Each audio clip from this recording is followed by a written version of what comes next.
Bayangkan ini, kamu lahir di hari pahing. Sejak kecil hidupmu seperti roller coaster. Kadang rezeki datang tanpa diduga, peluang muncul tiba-tiba. Orang-orang bilang kamu beruntung. Tapi anehnya, semua itu tidak pernah benar-benar bertahan lama. Pernah merasa seperti itu? Sudah kerja keras, sudah doa, sudah usaha, tapi tetap saja ada yang terasa mengganjal. Seolah ada pintu yang setengah terbuka. Seolah ada energi besar yang ingin masuk, tapi tertahan di ambang rumahmu sendiri. Sekarang, saya mau tanya jujur. Bagaimana arah pintu rumahmu? Di mana posisi sumber air di rumahmu? Apakah ruang tengahmu terang, atau justru penuh barang tak terpakai? Karena bisa jadi, masalahnya bukan pada nasibmu, bukan pada usahamu, tapi pada wadah energimu. Dalam falsafah Jawa, rumah bukan sekedar tempat tinggal. Rumah adalah penampung getaran hidup.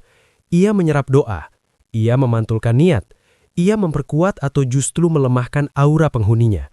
Dan untuk weton pahing, yang dikenal membawa energi kuat, panas, dan penuh daya dorong, rumah yang salah tata bisa membuat rezeki tersendat seperti aliran sungai yang tertutup batu besar. Tidak banyak yang membahas ini secara terbuka. Orang sibuk membahas jodoh pahing, sibuk membahas wataknya yang keras, tapi jarang sekali yang membongkar satu rahasia mendasar. Bagaimana arsitektur rumah bisa menentukan lancar atau seretnya kelimpahan bagi pahing? Ini bukan sekedar mitos kosong. Ini tentang simbol, tentang arah, tentang keseimbangan unsur api dalam diri pahing dengan unsur bumi, air, dan angin di sekitarnya. Dan kalau 7 elemen ini tidak selaras, energi besar dalam dirimu bisa berubah menjadi bumerang. Di video ini, kita tidak hanya bicara teori. Kita akan membedah satu persatu elemen yang sering diabaikan. Pintu masuk, posisi air, ruang tengah, altar leluhur, hingga warna atap yang diam-diam mempengaruhi arus rezeki. Kalau kamu pahing atau tinggal bersama seseorang yang pahing, kamu wajib tonton ini sampai akhir. Karena bisa jadi, setelah ini kamu akan melihat rumahmu dengan cara yang sama sekali berbeda. Sebelum kita mulai lebih dalam, tulis dulu di kolom komentar. Saya pahing dan siap buka pintu rezeki. Dan kalau kamu merasa konten seperti ini membuka wawasanmu tentang primbon yang jarang dibahas secara detail, tekan tombol like sekarang, supaya energi positifmu ikut menguatkan channel ini, dan kita bisa terus mengupas rahasia weton lainnya yang lebih dalam, lebih tajam, dan mungkin lebih mengejutkan. Siapkan pikiranmu, siapkan kesadaranmu, karena setelah ini, kamu akan tahu, apakah rumahmu benar-benar menarik kelimpahan, atau diam-diam sedang menahannya. Sekarang kita masuk ke elemen pertama, dan ini yang paling sering diremehkan. Pintu utama. Bagi sebagian orang, pintu hanyalah akses keluar masuk. Tapi dalam kacamata primbon, pintu adalah gerbang energi. Ia ibarat mulut rumah. Dari sanalah rezeki masuk. Dari sanalah pula energi negatif bisa menyelinap tanpa disadari. Untuk weton pahing, ini menjadi krusial. Kenapa? Karena karakter energi pahing itu kuat, panas, dan cenderung dominan. Dalam simbol kosmis yang dijabarkan dalam primbon Jawa, pahing sering dikaitkan dengan daya magnet rezeki, sekaligus ujian yang datang tiba-tiba. Artinya, kalau pintu utama tidak selaras, energi besar itu bisa mental sebelum sempat mengendap menjadi berkebahaan. Sekarang kita bahas satu persatu. 1. Arah pintu. Untuk pahing, arah timur dan tenggara sering dianggap lebih harmonis. Timur adalah arah matahari terbit, simbol kelahiran, pertumbuhan, dan awal baru. Tenggara membawa unsur api yang selaras dengan daya dorong pahing. Kalau pintu menghadap arah yang terlalu dingin bagi energi pahing, seperti barat laut yang berat dan stagnan, efeknya bisa terasa dalam jangka panjang. Rezeki datang tapi cepat habis, peluang muncul tapi tidak berkembang. Bukan berarti harus bongkar rumah, tapi pahami energinya. Kalau arah sudah terlanjur kurang selaras, perkuat dengan pencahayaan hangat, ornamen kayu alami, atau simbol matahari di dekat pintu. 2. Kondisi pintu. Pintu yang serat, berderit, retak atau catnya mengelupas, itu simbol hambatan.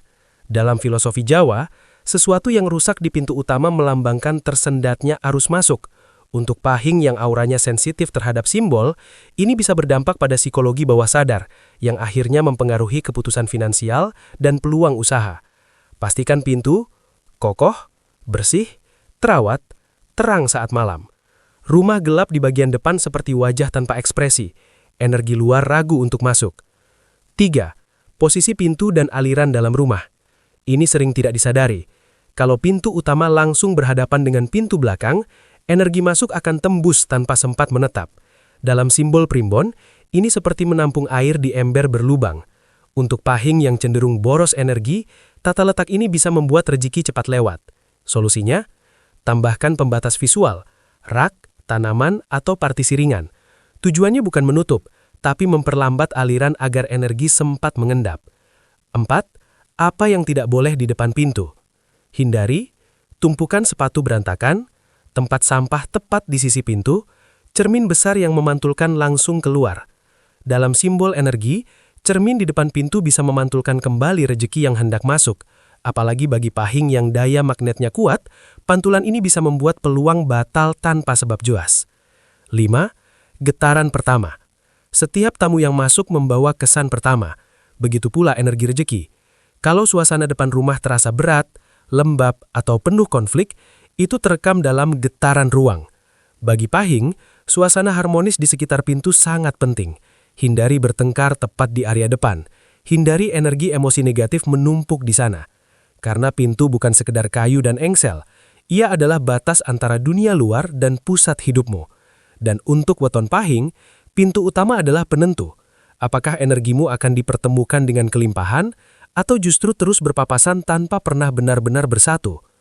Kalau kamu pahing, coba berdiri di depan pintu rumahmu malam ini. Rasakan, apakah ia terasa mengundang, atau justru menahan? Kadang, perubahan besar dimulai dari satu engsel yang diperbaiki. Air dan sumber kehidupan. Magnet atau penyumbat rejeki pahing. Kalau pintu adalah mulut rejeki, maka air adalah aliran hidupnya. Dalam falsafah Jawa, air bukan sekedar unsur fisik, ia simbol kelimpahan, fleksibilitas, dan keberlanjutan. Dalam banyak tafsir kuno yang tertuang di primbon Jawa, air selalu dikaitkan dengan rejeki yang mengalir. Bukan rejeki yang datang sekali lalu hilang, tapi yang stabil dan terus tumbuh. Nah, disinilah tantangan bagi weton pahing. Energi pahing itu panas dan kuat. Ia seperti api yang menyala besar. Api butuh air untuk menyeimbangkan, bukan untuk dipadamkan, tapi untuk dikontrol. Kalau unsur air di rumah tidak tepat, energi pahing bisa menjadi terlalu agresif atau justru kelelahan sendiri. Mari kita bedah satu persatu. 1. Posisi sumur atau sumber air. Dalam tata ruang Jawa, sumur tidak boleh sembarangan. Idealnya, sumber air tidak berada tepat di tengah rumah. Tengah adalah pusat energi. Kalau air berada di sana, energi bisa menjadi terlalu lembek, kurang tegas, dan membuat penghuni mudah ragu dalam mengambil keputusan. Untuk pahing yang dikenal tegas dan berani, posisi air di tengah bisa mengencerkan daya dorongnya. Lebih baik, sumber air berada di sisi rumah yang tenang, tidak terlalu dominan, tapi tetap terjaga. Dan satu hal penting, hindari posisi sumber air lebih tinggi dari pintu utama. Dalam simbol energi, ini seperti rejeki yang tertahan di belakang, tidak mengalir masuk. 2. Air harus mengalir, bukan menggenang. Air yang menggenang adalah simbol stagnasi. Bak mandi kotor, talang bocor, selokan mampet, kolam berlumut. Semua itu dalam simbol primbon melambangkan rejeki yang tersumbat atau terhenti. Bagi pahing, ini bisa berdampak lebih kuat dibanding weton lain. Kenapa? Karena energi pahing cenderung cepat bergerak. Ketika ia bertemu stagnasi, hasilnya bisa berupa frustasi, keputusan impulsif, bahkan konflik keuangan. Kalau punya kolam atau fitur air di depan rumah, pastikan airnya jernih, ada sirkulasi atau pancuran kecil, tidak dipenuhi daun kering. Air yang bergerak lembut melambangkan uang yang datang dengan cara elegan, bukan dengan drama. Ketiga, kamar mandi dan letaknya. Ini sering diabaikan.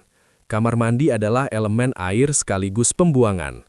Kalau posisinya tepat di depan pintu utama atau sangat dekat dengan ruang tengah, Secara simbolik, itu seperti rejeki yang langsung terbuang. Untuk Pahing, ini bisa memicu pola, uang datang, tapi cepat habis untuk hal-hal tak terduga. Solusinya bukan harus renovasi besar-besaran, bisa dengan menjaga pintu kamar mandi selalu tertutup, memberi pencahayaan terang, menambahkan aroma wangi agar energi terasa bersih.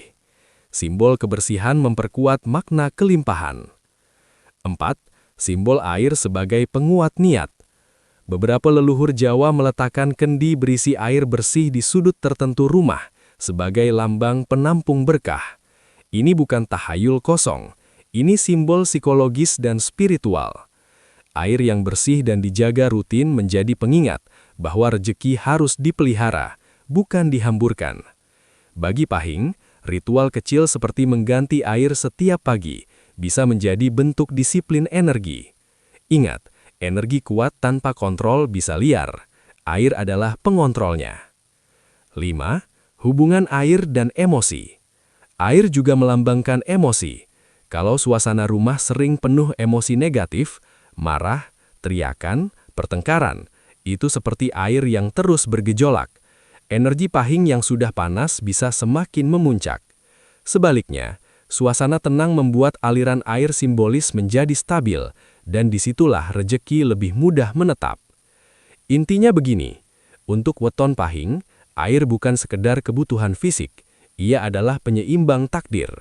Kalau air di rumah bersih, mengalir, dan ditempatkan dengan bijaksana, ia menjadi magnet kelimpahan. Tapi kalau air kotor, stagnan, atau salah posisi, ia berubah menjadi penyumbat rejeki yang tak terlihat. Coba perhatikan rumahmu sekarang. Apakah air di dalamnya mengalir atau diam tanpa makna? Karena bagi Pahing, nasib seringkali mengikuti arah aliran yang paling halus. Ruang tengah, pusat gravitasi energi Pahing.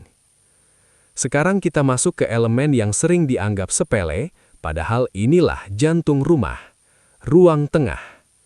Dalam arsitektur Jawa klasik, ruang tengah bukan sekedar tempat berkumpul, ia adalah pusat keseimbangan. Konsep ini bisa kita lihat pada tata ruang tradisional seperti di Keraton Yogyakarta, di mana bagian tengah menjadi titik harmoni antara langit, bumi, dan manusia. Dan untuk weton Pahing, ruang tengah punya peran yang jauh lebih besar. Kenapa? Karena Pahing membawa energi kuat, aktif, dan penuh dorongan.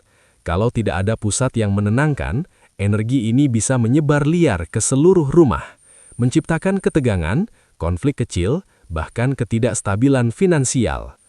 Ruang tengah adalah jangkar. Mari kita uraikan lebih dalam. 1. Ruang tengah harus terang. Cahaya adalah simbol kesadaran. Ruang tengah yang gelap, lembab, atau jarang terkena sinar matahari menciptakan kesan berat secara energi. Untuk Pahing, ini bisa memicu perasaan mudah lelah, cepat emosi, atau sulit fokus dalam mengambil keputusan. Minimal, pastikan ruang tengah mendapat pencahayaan hangat, tidak suram di siang hari, tidak terasa menekan. Cahaya hangat memperkuat unsur api Pahing tanpa membuatnya agresif. Ini bukan soal mistis semata, ini tentang simbol psikologis yang mempengaruhi suasana batin penghuni. 2. Hindari penumpukan barang. Tumpukan barang di ruang tengah adalah simbol beban. Barang rusak yang tidak dibuang, kardus lama, perabot tak terpakai. Semua itu menciptakan stagnasi energi. Dalam filosofi Jawa, energi yang tidak bergerak lama-kelamaan menjadi berat. Untuk Pahing yang karakternya dinamis, ruang tengah yang penuh sesak bisa membuat rejeki terasa tersendat. Bukan karena takdir berubah, tapi karena simbol ruangnya tidak mendukung kelancaran. Ruang tengah ideal bagi Pahing adalah lapang, rapi, mudah dilalui. Semakin lega pusat rumah, semakin mudah energi berkumpul dan menguat. 3. Jangan jadikan ruang tengah tempat konflik. Ini poin penting. Kalau ruang tengah sering menjadi lokasi pertengkaran, energi emosinya akan tertanam. Bagi Pahing yang auranya kuat, sisa emosi itu akan terakumulasi dan memperkeruh suasana rumah. Tanpa disadari, konflik kecil berulang bisa mempengaruhi keputusan finansial, kerjasama usaha, bahkan hubungan sosial. Ruang tengah seharusnya menjadi ruang harmonisasi, bukan arena perang kecil. Biasakan berbicara tenang di sana, menghindari bentakan, menggunakan ruang tengah untuk momen positif, karena ruang menyimpan jejak getaran. Kalau ruang tengah seperti tubuh, pintu adalah mulut, air adalah aliran darah, ruang tengah adalah jantung. Kalau jantungnya lemah, seluruh sistem ikut goyah. Ketiga, simbol keseimbangan unsur. Pahing identik dengan api dan daya dorong, maka ruang tengah harus mengandung unsur penyeimbang, bumi dan udara. Gunakan tanaman hidup, elemen kayu alami, warna netral hangat. Tanaman bukan sekedar dekorasi, ia simbol pertumbuhan yang stabil. Kayu adalah lambang bumi yang kokoh. Semua itu membantu energi pahing tetap fokus dan tidak meledak-ledak. Intinya begini, kalau pintu adalah gerbang rejeki dan air adalah alirannya, maka ruang tengah adalah tempat rejeki itu menetap. Untuk weson pahing, ruang tengah yang terang, lapang dan harmonis akan membuat energi besar dalam dirinya menjadi terarah. Sebaliknya, ruang tengah yang gelap, penuh barang dan syarat konflik bisa membuat kelimpahan hanya singgah, tanpa pernah benar-benar tinggal. Coba lihat ruang tengah rumahmu hari ini. Apakah ia terasa hidup atau terasa berat? Karena bagi pahing, nasib seringkali mengikuti arah aliran yang paling halus. Altar leluhur dan ruang doa, penjaga tak terlihat bagi pahing. Sekarang kita masuk ke elemen yang paling sensitif, tapi justru paling sering diabaikan. Altar leluhur, atau setidaknya ruang doa dan penghormatan. Dalam tradisi Jawa, rumah bukan hanya dihuni oleh yang hidup. Ia juga terhubung secara simbolik dengan garis leluhur. Konsep ini banyak dijelaskan dalam warisan tafsir kuno, seperti Primbon Jawa, bahwa kekuatan seseorang tidak pernah berdiri sendiri. Ia adalah kelanjutan dari energi sebelumnya. Dan untuk weton pahing yang membawa daya besar, restu leluhur secara simbolik menjadi penyeimbang yang sangat penting. Kenapa? Karena pahing cenderung kuat, ambisius, dan berani mengambil resiko. Tanpa rem spiritual, energi ini bisa berubah menjadi keras kepala atau keputusan tergesa. Altar leluhur bukan soal mistis berlebihan. Ini tentang kesadaran asal-usul. Mari kita uraikan. 1. Titik penghormatan memberi arah energi.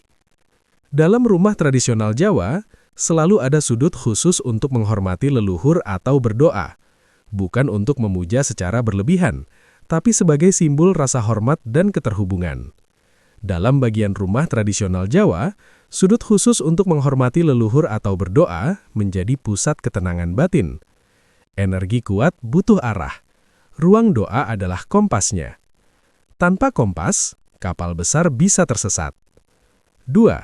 Posisi yang tepat. Ruang doa atau altar sebaiknya tidak berada di kamar mandi atau dapur, tidak tepat di bawah tangga, tidak menghadap langsung ke tempat pembuangan. Simbolnya sederhana. Penghormatan tidak boleh berada di bawah tekanan atau tercampur dengan energi kotor. Letakkan di tempat yang bersih, tenang, dan tidak terlalu ramai lalu lalang. Untuk pahing, posisi ini membantu menjaga stabilitas batin, karena seringkali naik turunnya rezeki bukan karena kurang usaha, tapi karena keputusan yang diambil saat emosi tidak stabil. 3. Kebersihan dan keteraturan. Altar atau ruang doa yang berdebu, berantakan, atau jarang disentuh adalah simbol hubungan yang renggang. Dalam simbol energi, ini bisa menciptakan perasaan tidak selaras dalam diri penghuninya. Untuk pahing yang sensitif terhadap simbol kekuatan dan harga diri, kondisi ini bisa berdampak pada rasa percaya diri dan ketegasan dalam menghadapi peluang. Tidak perlu mewah, cukup bersih, rapi, ada pencahayaan lembut, diberi wewangian ringan. Kesederhanaan yang terawat jauh lebih kuat daripada kemewahan yang diabaikan. 4. Fungsi psikologis yang kuat.